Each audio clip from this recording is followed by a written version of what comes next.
Hey, welcome back. It's your girl Vonnie. I am a seasoned HR professional.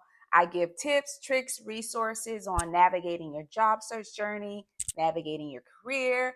And today we're getting into how I passed my professional and human resources exam in less than 3 months. So today we're going to talk about some study tips and the strategy that I use to pass my exam in a short time frame. I believe the recommended time frame for studying is between 5 and 10 months or so, but I really wanted to challenge myself and get this accomplishment under my belt. So this is what I did. Yes, working full-time mama. I'm also a wife. It was definitely not easy to cram so much study time into such a short time frame, but if I can do it, so can you. So the first thing that I want to highlight is that it's definitely a mindset shift. So you definitely want to get into the mindset of I can do this, I can pass this exam. And you also want to ensure that you are okay with letting some things fall to the wayside. For me, it was definitely my working out, my pastime activities. I literally was spending any extra time that I had studying for this exam because I did not want to sacrifice time with my family. So that was the one non-negotiable that I had. So everything else, social media, spending time with friends, extracurricular activities were non-existent for 90 days. So that's the first tip. Today, I'm going to break down the tools and the strategies that I use. So if you're wanting to get the PHR behind your name, you've come to the right video. If you search a lot of job opportunities in human resources, you are going to find that they are asking for some sort of certification, whether it be SHRM or PHR. I opted for PHR, so professional in human resources. I could have taken the exam based on my experience and done the SPHR, but I just did the PHR. However, I do believe that you can choose the exam based on qualifications that you want to take and then just go with that. I honestly don't think that it makes a huge difference because I'm already doing the job. It more so was a personal accomplishment that I wanted to do. So I went ahead and applied on the website. They have a full list of steps that you need to take to qualify for the exam. And then you also need to sign up for a test date. So my recommendation is to work backwards. You always want to choose a date, realistic date where you know you have enough study time. I obviously chose a date that was like 3 months out. So I had to ensure that I prepped for that. So yeah, you definitely want to go to the website, look at the qualification criteria, and make sure that you qualify, apply, choose your exam date, and then work backwards from a studying strategy standpoint. So this is what studying looked like for me. I studied 2 hours a day for 7 days. So yes, 14 hours a week for about 3 months. It was a little under 3 months, but it was a small sacrifice to make to have this accomplishment in such a short time. So I typically would wake up a little earlier than my son and my husband, and I'd study for an hour in the morning. And then I'd also study for an hour after my son went to sleep. I would pivot between studying from the book. I will put the book here. And I also studied from Pocket Prep. So that's what I use to study the questions and to test myself on my knowledge. So we'll get into that a little bit more later in the video, but I'll put a photo of what that app looks like here. And I'll also share some resources down in the Dropbox. Really quick, I do want to highlight that I do have a free resource to provide for you down in the description box. So please check that out if you are someone that is currently studying for the PHR and you want a resource to track your studying habits. This really worked for me, so I want to share it with you as a resource as well. I hope you enjoy it. So there are two resources that I'd recommend from a book standpoint for studying for the PHR. The first is Cybex Study Guide. This is by Sandra Reed. There's a more current version. I believe it's the 2024 version. So you could use this same book to study for PHR, SPHR, SPHRI. So I will put a link to this or a picture of it here on the screen, and I'll also put a link down below. I feel like the foundation of the book is really teaching you all the functional areas that you need to be well versed in. So I highly recommend both of these. And again, I will leave the links down below for anyone that's interested in accessing those as well. And then the last resource, as I mentioned earlier, is that I use Pocket Prep. I highly recommend the paid version of Pocket Prep. They are not a sponsor of this video. I used it to test my knowledge and it did not fail me. There's a web version and also a app version that you can bring with you on the go. So highly recommend this resource as well. So my motto is to not just study, but to study with intention. You have to have a strategy. So my strategy revolved around focusing more on my weaknesses. So the areas that I tested fairly lower on, or areas that I'm not as versed with, or that I don't deal with on a day-to-day basis as often. So I leverage Pocket Prep to test myself and other online free resources to test myself.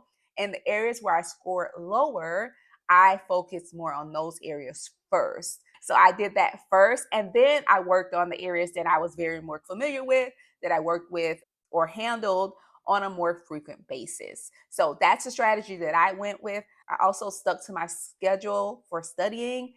I did not compromise with that. So even if I had to stay up a little later or wake up a little earlier, I ensured that I had that non-interrupted study time every single day. So make sure that you're committed and make sure that you stay true to the commitment that you made to yourself. Let's break down the study tools really quickly. So for Sandra Reed's books, they are pretty dry. I'm not gonna lie. They both are pretty hefty books. It's not very interesting, even for me as someone that works in human resources, right? Because day to day, my job is very interesting, but reading the material is not very interesting. However, you need to be able to understand the concepts and be able to apply it to things that you may encounter in the workforce. So you will have to muscle through it. So if that means getting some coffee, making sure you're well rested, making sure that you can focus on the material, or read it over and over again until you understand the concepts, you may have to do that. So I just wanted to preface that with that information. But the material is very great when it comes to helping you understand concepts. What I will recommend is that read each chapter. Personally, I skipped throughout the book. I did not go in order because I focused on areas that I was more weak in first, and that's okay. You just have to ensure that you are intentional with labeling the pages or identifying the pages that you've already read or chapters you've already read. And then at the end of each chapter you review, there is a review section for test questions. The strategy that I used was I did the test questions first in the book. I graded myself and looked at the answers. And then I went back and I read the chapters and I really honed in on those areas where I got the answer incorrect or that I wasn't sure about the response or how to respond to those type of situational questions. And then I retook the test. What I learned from retaking the test was that I actually did better once I was able to understand the material and how to apply what I learned. So that's one recommendation that I would have, is to do the review questions before you read the chapter and then redo the review questions. I wouldn't recommend doing this all in the same day. So I would typically do the review questions during my hour session, and then I'd read the chapter as much as I can. And then the next day, I finish reading the chapter if I did not finish reading the chapter, and then I would do the review test again. So you want to give yourself enough time to process the information, to think about the concepts, because a lot of times we can be so overwhelmed and we have to give our brains enough time to process this information, especially because it's not the most interesting material to read. The other tip that I have is I did split my 2 hours a day between Pocket Prep and the book. So I do 1 hour of the book, 1 hour of Pocket Prep, or I do 2 hours of Pocket Prep and 2 hours of the book. And that's when I typically would get a little bored. So I also want to recommend that, is just to switch it up so it stays a little bit less boring when you're studying. Another cool tip that I have is just to search YouTube videos. So search PHR, or Professional and Human Resources Exam, questions on YouTube, and you will find that there are a ton of videos on practice questions. And these just help me reinforce what I learned and test my knowledge while I'm on the go. So if I had a 30-minute commute in the car, I would put on a YouTube video and listen to those questions and try to answer them. It's really hard, obviously, you can't read while you're driving or study Pocket Prep while you're driving. Just a quick recap, my 3 resources. I use Sandra Reed's book to study for the PHR, so that was my #1 study guide. I also used YouTube, so I searched YouTube for practice questions, and I also was able to listen to like certain concepts on certain videos. And then third, Pocket Prep. There's a paid version of Pocket Prep where you can select the exam that you're taking, and it has an app version for on the go, and you also have a web version. I highly recommend the web version when you're doing the actual prep questions because you can see it on the full screen. It gives you time to like process. For me, that's a lot more effective than looking at my phone and then less likely to get distracted if I'm not on my phone. Once you buy the paid version, you just pull it up on your laptop and you can do the test. A cool thing about Pocket Prep, they do allow you to do practice exams. Do some type of practice exam that mimics the length of the exam so that you get an idea of how you're going to respond. Do you need to take a break? Did you feel overwhelmed? Pocket Prep had 2 opportunities for me to take the exam. I only used 1 opportunity, and I do wish I had did 2. Although I passed, I think I would have been a little bit more prepared, and it would have given me a lot more time to reflect on what I needed to spend more study time on if I had done 2 exams. So it allows you to do a live mimic of the exam, same length and everything, which is super cool. So I do want to recommend that. This is something that I did not do that I wish I had done. I did not join a study group, joining a study group, and also just being consistent by having your family members maybe test you on flashcards or ask you about concepts. You want to take the opportunity to be tested on your knowledge as much as possible. Let's look at the breakdown of the exam. You will see that the PHR exam is weighted by functional area. So the first area is business management at 14%. You have workforce planning and talent acquisition at 14% as well. Learning and development is 10% of the exam. Total awards is 15%. Employee engagement is 17%. Employee and labor relations is 20%. And HR information management systems is 10%. So PHR is not just about knowing the law. It's about how do you apply these concepts to real life situations. So a lot of the test revolves around giving you a scenario and asking you what is the best response. And they will try to trip you up. This is why it's important to understand the concepts and really grasp what the best response to the question is so that you can apply this during the exam. It's not a lot of tell me what the word is for this definition. It's more so applying the concepts in the way that makes the most sense. I also want to just say that the exam consists of different formatted questions. You will see traditional multiple choice. You will see multiple responses, so choose all that apply. The typical fill in the blank. I think I had one of those on my exam. You will also see matching, which I was not expecting, like match this scenario with this response or match this definition with this word. You will see those. And then you also will see drag and drop and then like scenarios, obviously on how to respond to certain scenarios. So keep all of that in mind so that you feel prepared and you're not like caught off guard during the exam. And we'll jump into what to expect on the day of.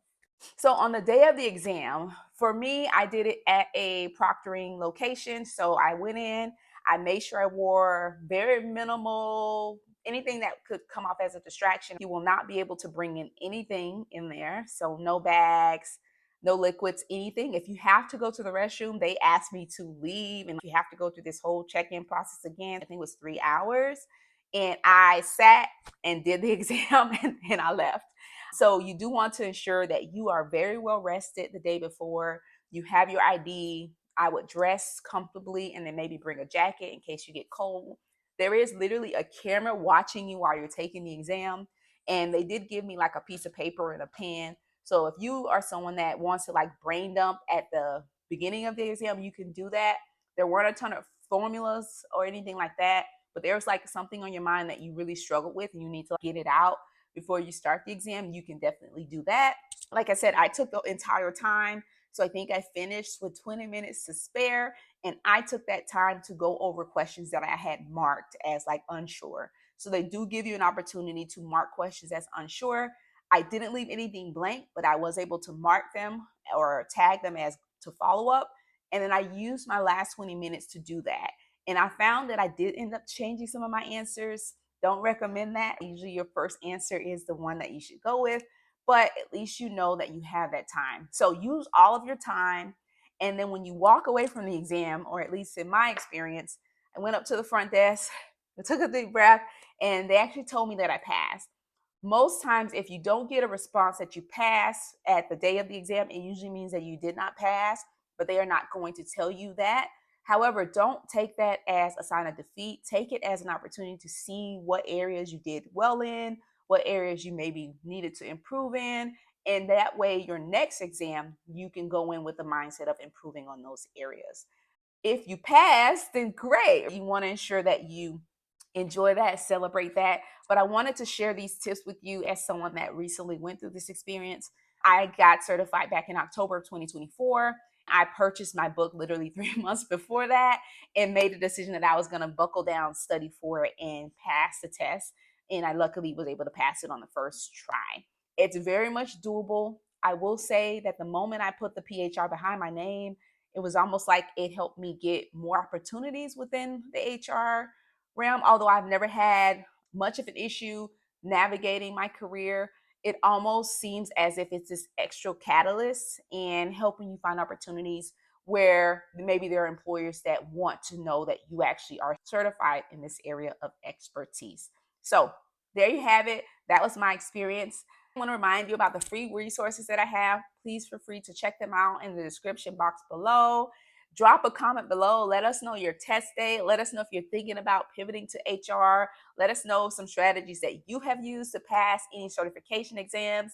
And with that, I hope this was helpful. I appreciate y'all. I wish y'all nothing but the desires and success that you deserve. And I will see y'all in the next video.